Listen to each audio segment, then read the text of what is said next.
Novidade para vocês. Estou junto com a Dui na এটা criação. পরিষ্কার গোল ছিল, খেলা আবার হবে। ইরানের পক্ষ নিয়ে প্রতিবাদ করে লাইভে এসে একই বললেন নেইমার জুনিয়র। দর্শক, ফুটবল বিশ্বকাপে ঘটে গেল এক অবিশ্বাস্য নাটকীয় ঘটনা।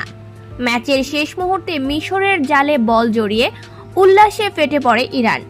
মাঠে থাকা খেলোয়াড় থেকে শুরু করে গ্যালারির হাজার হাজার সমর্থক ভেবেছিল এই গোলেই নিশ্চিত হয়ে গেছে বিশ্বকাপের নকআউট পর্বের টিকিট।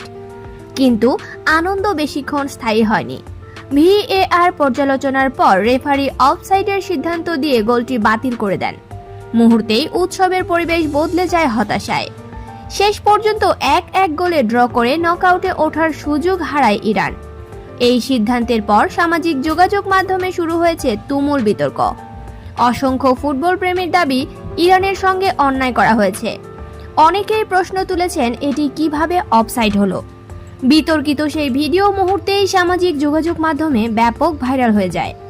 এদিকে বিষয়টি নিয়ে লাইভে এসে প্রতিক্রিয়া জানান নেইমার জুনিয়র। তিনি বলেন, আমার কাছে এটি পরিষ্কার গোল বলেই মনে হয়েছে। এমন সিদ্ধান্ত ফুটবলের সৌন্দর্য নষ্ট করে দেয়। কিভাবে এই গোলটি অফসাইড হলো আমি সত্যিই বুঝতে পারছি না। এমন সিদ্ধান্ত মেনে নেওয়া খুব কঠিন। আশা করি ভবিষ্যতে এমন বিতর্কিত সিদ্ধান্ত আর দেখতে হবে না।